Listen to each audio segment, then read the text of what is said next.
রাজ্যের কৃষকদের জন্য রয়েছে দারুণ সুখবর। সরাসরি অ্যাকাউন্টে ঢুকবে 2000 টাকা। বাংলার 45 লক্ষ কৃষকের জন্য বিরাট উপহার প্রধানমন্ত্রী নরেন্দ্র মোদীর।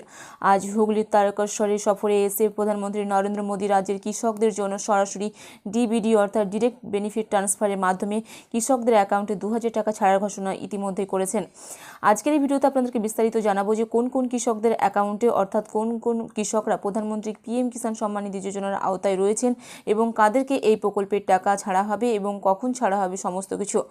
বাংলার কৃষকদের জন্য এবার বিরাট সুখবর।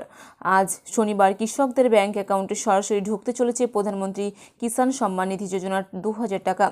আর সব থেকে তাৎপর্যপূর্ণ বিষয় হলো এবারের এই টাকা হস্তান্তরের মেগা ইভেন্টটি হতে চলেছে এ রাজ্যের বুকেই হুগলি জেলার তারকেশ্বরে। কেন্দ্রীয় কৃষিমন্ত্রী শিবরাজ সিং চৌহান জানিয়েছেন যে শনিবার অর্থাৎ আজ পিএম কিষাণ প্রকল্পের 23তম কিস্তির টাকা সরাসরি উপভোক্তাদের অ্যাকাউন্টে পাঠাবেন স্বয়ং প্রধানমন্ত্রী নরেন্দ্র মোদী। এই দফায় দেশ জুড়ে 9,44,00,000-এরও বেশি কৃষকের অ্যাকাউন্টে 2000 টাকা করে মোট 18,880 কোটি টাকার বিপুল আর্থিক সহায়তা প্রদান করা হবে। লাভবান হবেন বাংলার 45 লক্ষেরও বেশি কৃষক। কৃষিমন্ত্রীর দেওয়া তথ্য অনুযায়ী এবারের এই প্রকল্পের মাধ্যমে শুধুমাত্র পশ্চিমবঙ্গে 45,35,000-এরও বেশি কৃষক সরাসরি উপকৃত হবেন। সব মিলিয়ে রাজ্যের কৃষকদের অ্যাকাউন্টে প্রায় 907 কোটি টাকার কিস্তি পৌঁছাবে। আজ শনিবার খোদ তারকেশ্বর থেকে প্রধানমন্ত্রী এই প্রকল্পের সূচনা করবেন।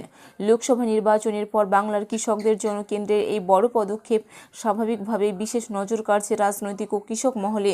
সরাসরি ব্যাংক অ্যাকাউন্টের 2000 টাকা ঢোকার অপেক্ষায় এখন দিন গুনছে বঙ্গবাসী। আজ প্রধানমন্ত্রী নরেন্দ্র মোদী হুগলির তারকেশ্বরে এসে রাজ্যের প্রায় 45 লক্ষেরও বেশি কৃষকের অ্যাকাউন্টে ডিবিডি অর্থাৎ ডিরেক্ট বেনিফিট ট্রান্সফারের মাধ্যমে রাজ্যের কৃষকদের অ্যাকাউন্টে 2000 টাকা করে ক্রেডিট করার কথা অর্থাৎ আর্থিক সহায়তা দেওয়ার কথা ঘোষণা করেছেন। এখন দেখার বিষয় কখন এবং কোন কোন উপভোক্তারা এই প্রকল্পের সুযোগ সুবিধা পাবেন এবং কাদের অ্যাকাউন্টে এই 2000 টাকা পৌঁছাবে।